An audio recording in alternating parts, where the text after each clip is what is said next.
I think there is, a wake-up call. We should not be dependent on anybody to a large extent, right? And that goes for China, that goes for Russia, that goes for the United States. Um, Trade has been weaponized. It's no longer according to WTO rules. Similarly, investment will be weaponized, finance will be weaponized.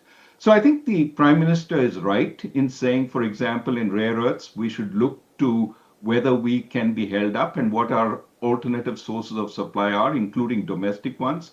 But we should do this for every commodity, both the ones that every good that we're exporting, but also goods that we're importing to see our vulnerabilities and plan ahead to ensure our vulnerabilities are reduced. Yes, we will have some friends, but make sure there are multiple friends who can supply us rather than being dependent on one friend who might turn.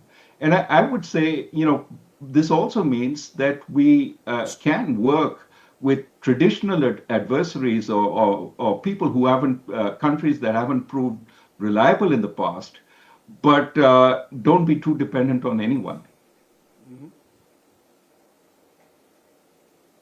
So that would presumably include China, because till a few months ago, we were talking about India becoming part of a China plus one strategy as an alternative for a global supply chain that we could compete with the Chinese. Are we now saying that this may well be an opportunity rather than compete to actually collaborate with the Chinese to see ourselves as part of some kind of a new trade axis if the Americans are going to, as we are saying repeatedly, weaponize tariffs against us?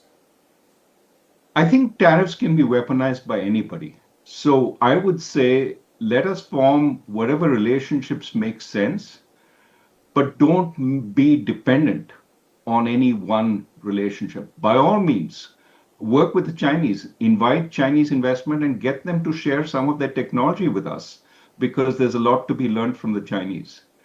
But make sure that you're not dependent on them, that you have alternatives, and those alternatives can be strengthened in times when the Chinese and you don't get along.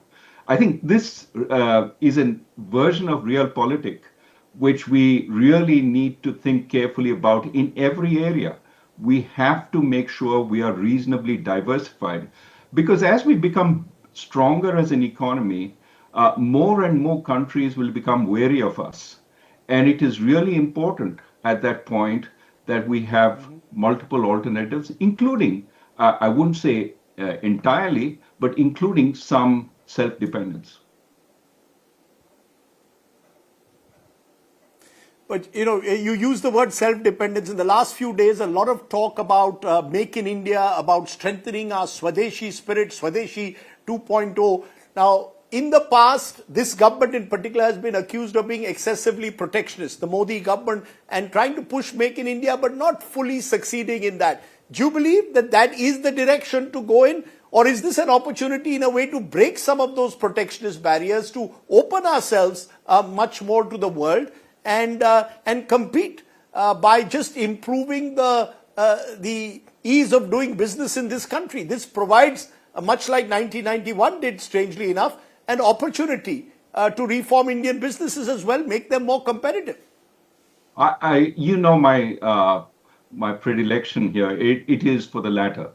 It is an opportunity for us to open up, get become members of various supply chains, not just the ones that run into the US, but also across the world. Japan can be a good partner in many new activities because Japanese firms have invested tremendously in India. We need to also create more opportunities for our own firms, right? And that means doing all the reforms we've talked about. GST reforms are just one step, but the ease of doing business is something we've talked about a long time. It has to move from the drawing board to actual implementation. Our business people have to feel that doing business is actually easier rather than it's just some numbers in some charts that the finance ministry puts up. So I think this requires real work.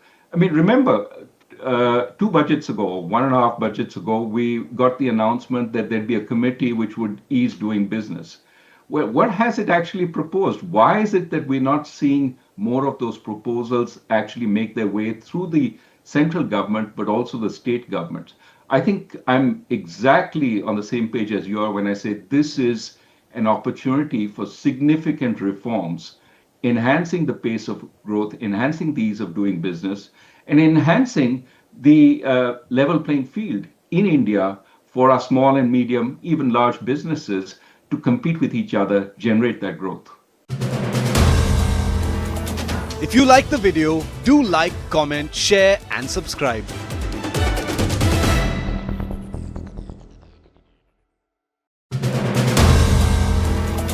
If you like the video, do like, comment, share and subscribe.